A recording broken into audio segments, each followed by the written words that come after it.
বিশ্ব চ্যাম্পিয়ন হয়ে কোটিপতি, তবুও ধোনির বেতনের থেকে বেশি কর দিতে হবে গুকেশকে।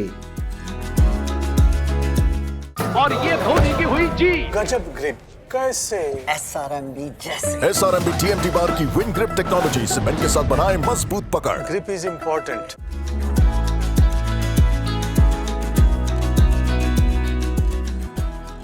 মাত্র 18 বছর বয়সে সর্বকনিষ্ঠ দাবাড়ু হিসেবে বিশ্ব চ্যাম্পিয়ন হয়েছেন দোম্মারাজু গুকেশ।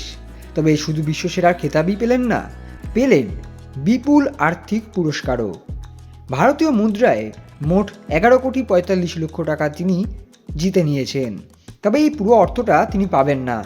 ভারত সরকারের নিয়ম অনুযায়ী এই অর্থের কিছু অংশ কর হিসেবে জমা দিতে হবে গুকেশকে, আর সেই করের অর্থ বিপুল, এতটাই বেশি যে আইপিএলে চেন্নাই সুপার কিংসের হয়ে মহেন্দ্র সিং ধোনি যে বেতন পেতে চলেছেন তার থেকেও বেশি। খবর অনুযায়ী মোট 4,67,00,000 টাকা কর দিতে হবে গুকেশকে। ইতিমধ্যেই দেশে ফিরে এসেছেন গুকেশ।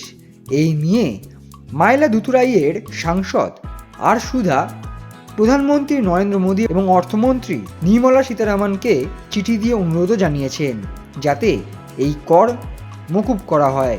বলা বাহুল্য, এর আগে সচিন তেন্ডুলকর থেকে রবি শাস্ত্রীর মতো খেলোয়াড়দের করমুক্তি দেওয়া হতো। তবে এই বিপুল অর্থ গুকেশের জীবনে স্থিতিশীলতা আনবে তা বলাই যায়।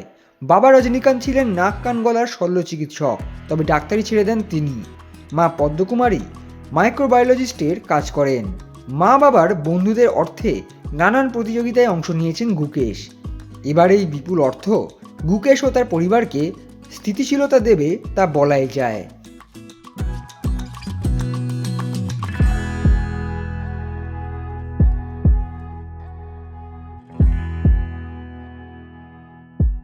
Extra time.